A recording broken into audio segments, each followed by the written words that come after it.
तो ये लैब 1 है, इसके अंदर ना 2 पार्ट हैं, मतलब लैब 1 को ही कुछ लोग लैब 1 और 2 कंसीडर कर रहे हैं, लेकिन मेरे काम में जो है लैब 1 हुई हुई है और डायरेक्ट लैब 3 और लैब 4 हुई हुई है। तो लैब 1 जो है ना ये 2 के तरीके से आएगी पेपर में, मतलब ये पूरी लैब नहीं आएगी एक साथ, या तो हमारे ऑब्जेक्ट पे विद रिप्लेसमेंट लिखा होगा या तो विदाउट रिप्लेसमेंट लिखा होगा, ठीक है, समझ रहे हो बात। ये दो मतलब डेटा सेम होगा, बस हो सकता है यहाँ पे वैल्यूज चेंज कर दें, 2 3, यहाँ पे 3 यहाँ 4 कर दें, तो उस पर परेशान होने की बात नहीं, मेथड हमारा सेम रहेगा।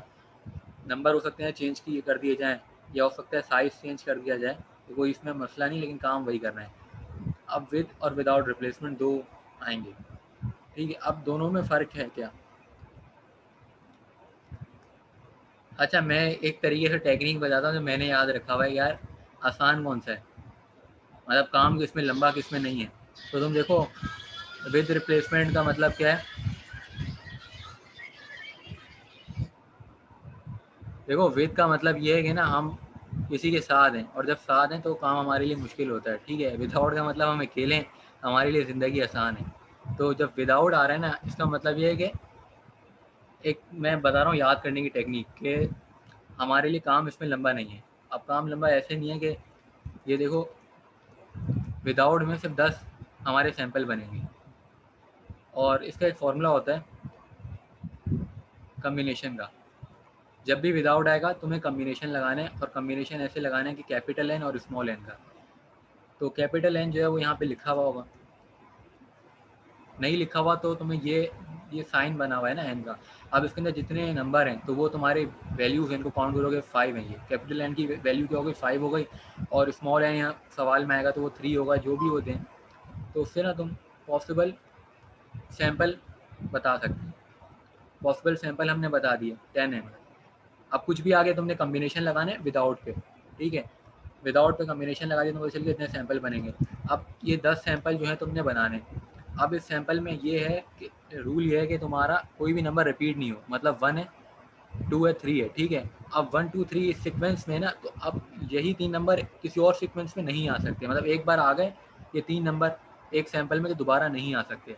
अब दूसरी बारी में नंबर चेंज होगा, 5 आ गया, 7 आ गया, फिर उसके बाद यहाँ से 3, तो ये तो 10 है, या तो ये याद कर लो या तो किसी तरह प्रैक्टिस करोगे तो समझ आ जाएंगे, या उस टाइम सोच के भी हम कर सकते हैं कि नंबर रिपीट नहीं करना, और हमारे 10 सैंपल बनेंगे, हमने 10 बनाने, ठीक है।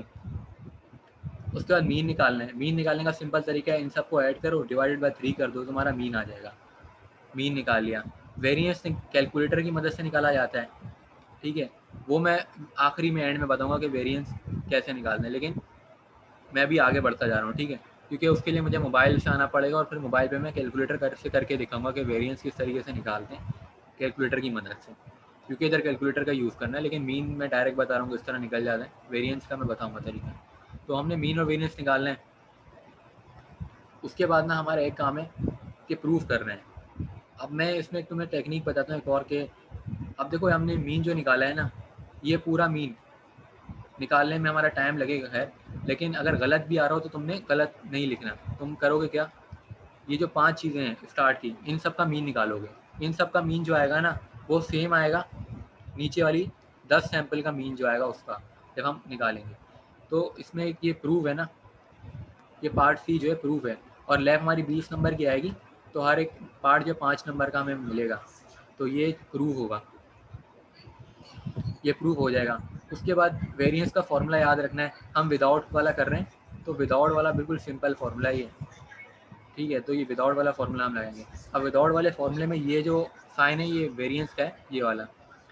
तो ये वेरिएंस कैसे आएगा, कैलकुलेटर की मदद से आएगा। इन 5 वैल्यूज़ का हम निकालेंगे, और बाकी जो कैपिटल एन है वो हमारा 5 है, स्मॉल एन हमारा जो 3 है तो वो निकल आएगा। तो मैं नीचे आता हूँ दिखाता हूँ कैसे निकला है।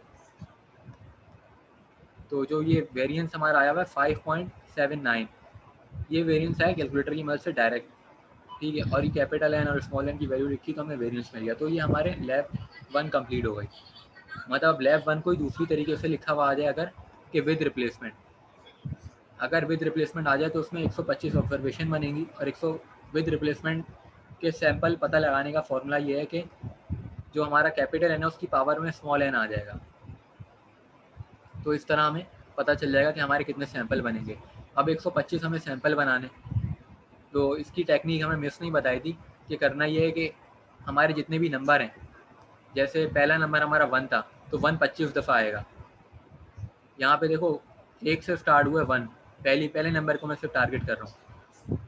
ये 25 तक आएगा, हम 25 तक आते हैं, देखते हैं तो 25 तक के बाद ना उसके बाद 2 शुरू हो रहा है, तो उस तरह सारे नंबर ना 25-25 दफ़ा आ रहे हैं।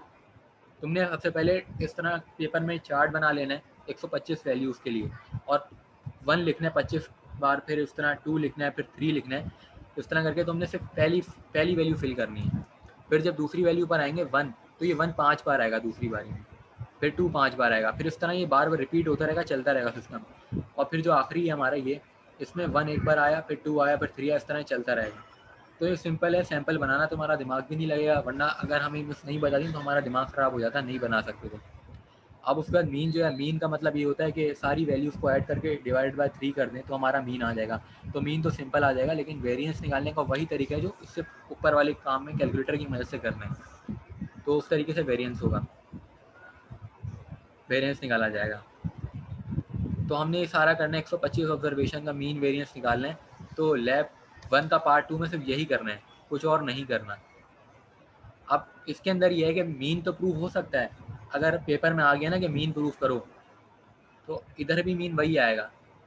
मीन क्या आएगा? मीन उसी तरह प्रूव होगा कि ये जो ऊपर सैंपल साइज है इसका हम मीन निकाल लेंगे, इन सबको ऐड करके डिवाइड बाय 5 करके, और जो उधर हमारी 125 ऑब्जर्वेशन का मीन है उसको हम ऐड करके 125 पे डिवाइड करके उधर हम मीन निकाल लेंगे। मीन तो वेरीफाई हो जाएगा, लेकिन वेरिएंस वेरीफाई नहीं होता इतनी बड़ी ऑब्जर्वेशन का। तो हमें मिस ने बोला था कि वेरिएंस नहीं करना, सिर्फ मीन करना है, अगर आपके लिए वो आ गया विद रिप्लेसमेंट वाला। तो ये हमारे 2 लैब हो गई, मतलब अगर जो लोग 4 कहते हैं उनके हिसाब से 2, और जो लोग 3 कहते हैं उनके हिसाब से 1। अब लैब 2 पर आ जाते हैं। लैब 2 के अंदर हमें डेटा गिवन है। अब पहला काम हमने करना है कोडिंग का। कोडिंग का मतलब ये होता है कि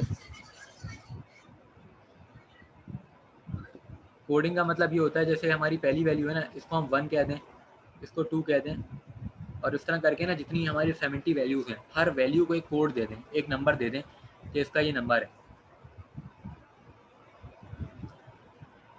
अब इधर हमें करना क्या है? करना ये है कि हमें 10 रैंडम सैंपल बनाने, और उसका साइज़ जो है वो 5 होगा, और अबव पॉपुलेशन से हमने बनाने, जो ऊपर हमारा डेटा उससे। तो हमने रैंडम सैंपल ऐसे बनाए कि ये जो है ना, ये पहला कॉलम का हमने सैंपल नंबर लिखा, तो सैंपल नंबर की हेडिंग डाली पहले कॉलम के लिए, और यहाँ सैंपल सिर्फ 10 आएंगे। और दूसरे उसके बाद ना हमने दूसरी चीज़ हमने ये करी कि रैंडम नंबर लिखे यहाँ पे। अब रैंडम नंबर हमने ऐसे लिखे हैं कि कैलकुलेटर में रैंडम नंबर का जो बटन है वो लगाया और उसको मल्टीप्लाई बाय 70 कर दिया, तो उस तरीके से नंबर आएंगे। अब जब हम कर रहे होंगे तो अक्सर ऐसा होगा कि हमारे जो नंबर हैं वो सही नहीं आ रहे होंगे, मतलब जैसे इधर 26 है लिखा हुआ, शायद ब्लर नज़र आओ, लेकिन 26 है, तो हो सकता है 26.2 आ जाए। तो तुम लोगों ने खुद राउंड ऑफ करना है, क्योंकि यहाँ पे कोई भी पॉइंट वाली वैल्यू नहीं लिखनी, और ये जो वैल्यूज़ हैं 70 से अबव नहीं जा सकती, क्योंकि रैंडम नंबर को हम 70 से मल्टीप्लाई कर रहे होंगे। रैंडम नंबर अगर हम वैसे ही कैलकुलेटर में लिखते हैं वो पॉइंट में आता है, जब हम 70 से मल्टीप्लाई करेंगे तो वैल्यू बढ़ जाएगी, लेकिन वो 70 से कम ही होगी। तो उस तरह करके हमने रैंडम नंबर लिखे। अब रैंडम नंबर जो भी आए उसको, जो हमने ऊपर कोडिंग दी गई थी उस कोडिंग से हमने सैंपल वैल्यू निकालनी है।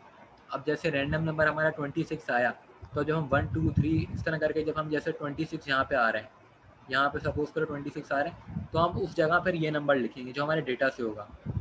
तो ये प्रैक्टिकल में थोड़ी ख्वारी है कि तुम्हें बार बार वो अपनी शीट देखनी पड़ेगी, क्वेश्चन पेपर देखना पड़ेगा कि वैल्यू क्या है। तो इस तरह करके ना तुमने सैंपल वैल्यू वहाँ से निकाल ली, इस तरह तुमने सैंपल वैल्यू निकाल ली। अब इसका मीन निकालोगे कैसे? कि 5 वैल्यू आई, इन सब का मीन आएगा, डिवाइडेड बाय, ऐड करके डिवाइडेड बाय 5, तो मीन आ गया तुम्हारा। मीन को वाई बार कह दिया हमने। वेरिएंस आया कैलकुलेटर की मदद से, और उसके बाद वेरिएंस ऑफ वाई बार, निकालने का फॉर्मूला वही है जो हमने पीछे पढ़ा था वेरिएंस निकालने का, लेकिन थोड़ा सा चेंज है, यहाँ n-1 नहीं है, यहाँ कैपिटल N है बस। तो ये फॉर्मूला याद रखना है। और यहाँ पे ये कि कैपिटल N जो यहाँ पे है उसकी वैल्यू 70 रखनी है हमने। यहाँ पे ऐसी गलती नहीं करनी कि हम ऊपर सवाल पढ़ें और सवाल के अंदर हमें 10 नज़र आ रहा है तो हम बोलें यार इधर 10 ये कैपिटल N हो गया और 5 है हमारा स्मॉल n। ऐसा नहीं है, हमारा कैपिटल एन होता है पॉपुलेशन, और पॉपुलेशन यहाँ पे 70 ही है, और स्मॉल एन हम यहाँ पे हमारा 5 होगा। तो उस फॉर्मूले के अंदर हमने 70 रखना है कैपिटल एन के लिए, और ये एम नहीं है, एन है, अगर किसी को लग रहा हो स्मॉल एन। तो ये सिंपल फॉर्मूला है, capital N minus small N, और फिर डिवाइड में भी कैपिटल एन है, और ये वेरिएंस है, और variance divide by small N, और जो वेरिएंस है वो हमने पीछे ही निकाला है, ये वेरिएंस, और ये कैलकुलेटर की मदद से आया, मैं बताऊंगा कैसे निकालते हैं, बिल्कुल सिंपल है, ठीक है। या मैं इसकी ना वीडियो भेज दूंगा ग्रुप में, मैंने एक वीडियो बनाई है कि वेरिएंस निकालते कैलकुलेटर की मदद से कैसे, वो वीडियो में या तो इस वीडियो में ऐड कर दूंगा या मैं वो ग्रुप में भेज दूंगा। उसके बाद बाउंड ऑफ एरर निकालना है। बाउंड ऑफ एरर निकालने का फॉर्मूला यही है कि जो हमारा ये वी वाई बार आया इसके अंडर रूट लगा देना और मल्टीप्लाई बाय 2 कर देना है, तो हमारा बाउंड ऑफ एरर भी आ गया।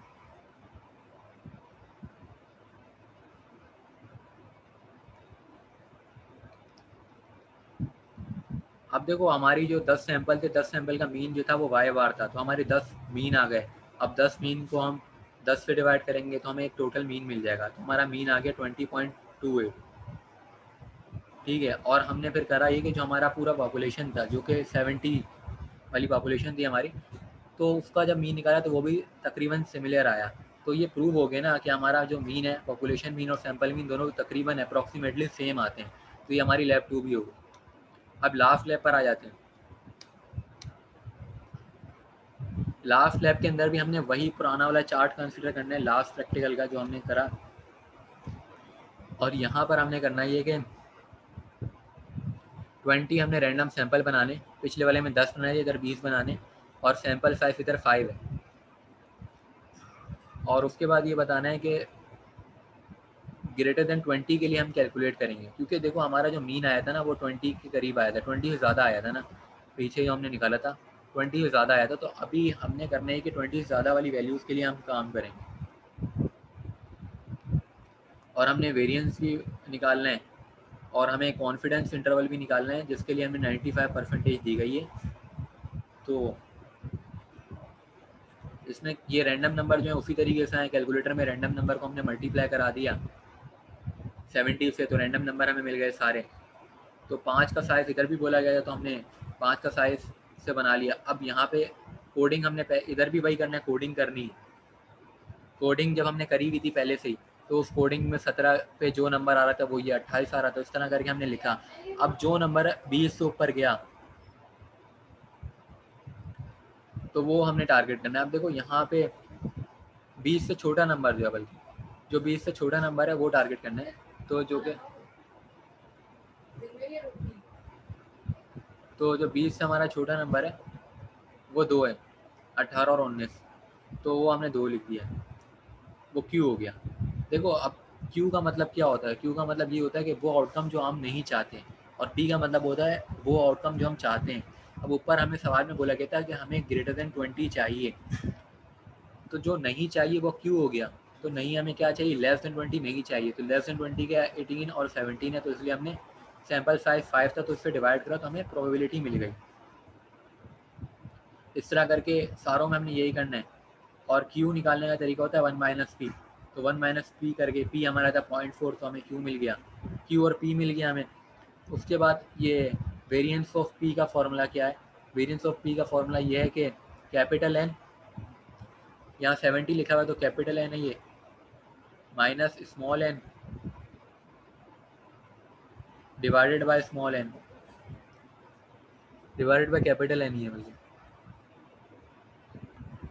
और multiply by P Q. P और क्यू हमने दोनों निकाल लिए हैं। तो ये फॉर्मूला याद रखना है, या तुम्हें शायद सवाल में गिवन है, ऊपर जाके देखते हैं। हाँ ये सवाल में गिवन है फॉर्मूला, तो याद रखने की ज़रूरत नहीं, गिवन मिलेगा तुम्हें। अगर नहीं मिलता तो उस केस के लिए याद रख लो तो बेहतर है। तो हमने वेरिएंस भी निकाल लिया इस तरीके से। अच्छा इधर हमें कैलकुलेटर से वेरिएंस निकालने की ज़रूरत नहीं पड़ेगी, मतलब वो वाली टेक्निक जो दूसरी होती है, इधर डायरेक्ट फॉर्मूले से निकाल लें। उसके बाद कॉन्फिडेंस इंटरवल निकालने के लिए, कॉन्फिडेंस इंटरवल जो होता है वो एक रेंज होती है पॉसिबल आउटकम की, कि पॉजिटिव और नेगेटिव दोनों। तो कॉन्फिडेंस इंटरवल का फॉर्मूला ये है कि पी है हमारा पी कैप का मतलब, और पी कैप मतलब प्रोबेबिलिटी, प्लस माइनस आता है, और फिर जेड आता है, और अल्फ़ा बाय 2।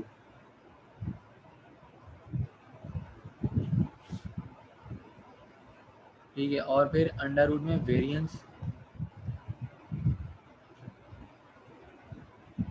ऑफ पी, इस तरीके से आता है।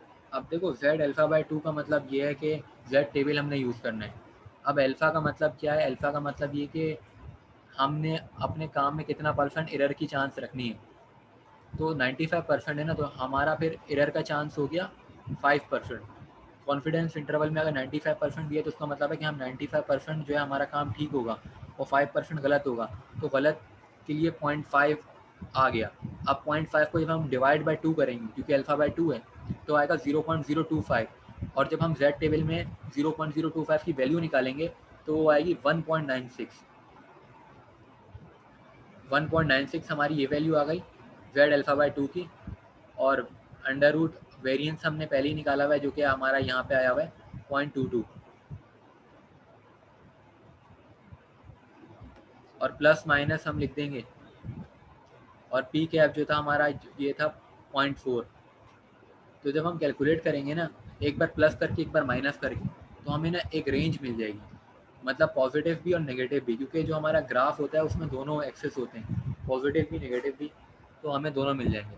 अब ये हर एक के लिए करना है, मतलब ये सैम्पल 1 का मैंने बता दिया, जैसे इस तरह सैम्पल 2 के लिए भी यही काम करना है, सैम्पल 3 के लिए भी करना है। तो हमारे पास 1 घंटा होगा, उसके अंदर काम हो जाएगा। अगर एक ही लैब आती है हर एक पे तो आराम से हर कोई कर सकता है 1 घंटे में। तो उस तरह हमने 20 सैंपल के लिए यहाँ पे करा है, तो मसला नहीं, ये भी हो जाएगा हमारे लिए। तो हमने 20 सैंपल के लिए कर लिया। उसके बाद हमने क्या करा था, 20 सैंपल के लिए करा था, तो 20 सैंपल के अलग अलग हमारा पी आया था, पी हमने निकाला था प्रोबेबिलिटी। तो हमने टोटल प्रोबेबिलिटी का मीन निकाल लिया, तो हमें मीन मिल गया। ठीक है, उसके बाद दूसरी चीज़ ये आ रही है, ये ए जो है पी कैप हमने अलग से निकालना है। मतलब ये जो है ना, ये सैंपल का मीन है, ठीक है, और ये पॉपुलेशन का है। तो अब पॉपुलेशन के लिए हमने ये जो ए है, ए का मतलब ये है कि कितनी वैल्यूज़ हमारी जो सैंपल में आ रही हैं या वो पॉपुलेशन में आ रही हैं लेस देन 20। पॉपुलेशन हमारी 70 की थी, तो 70 में कितनी वैल्यू लेस देन 20 थी। अब लेस देन 20 होंगी या ग्रेटर देन 20, इन दोनों में से कोई एक होंगी। ये कोई चेक कर लेगा कि काउंट करके देख के कि 20 से ज़्यादा जो है वो 35 आ रही, कम आ रही, तो वहीं से 35 लिया गया ये।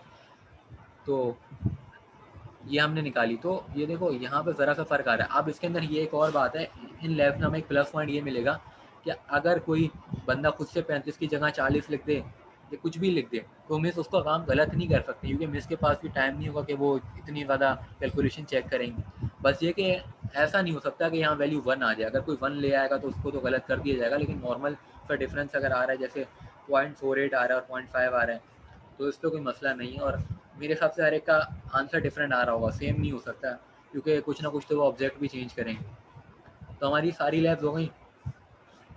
अब मैं वेरिएंस निकालने का तरीका बताता हूँ कि कैलकुलेटर से वेरिएंस कैसे निकालते हैं। तो उसके लिए मैं मोबाइल से आता हूँ, जिससे मैं मोबाइल से वीडियो शेयर करके मैं करता हूँ।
ये देखो कैलकुलेटर,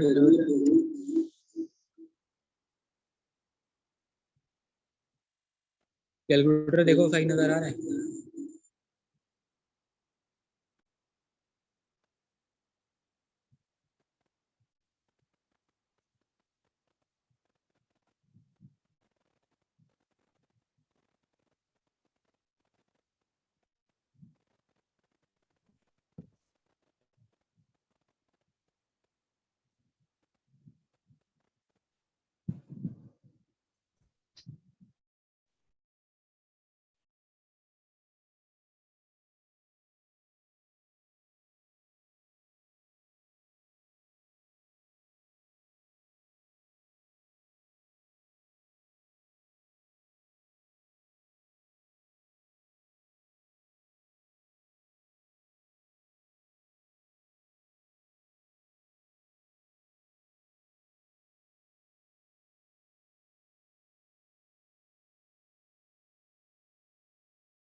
देखो नजर आ रहा है सही?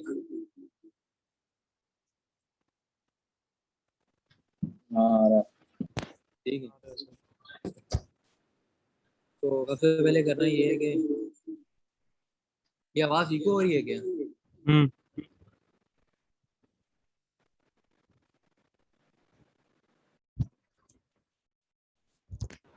अब नहीं हो रही ना? आप सही है।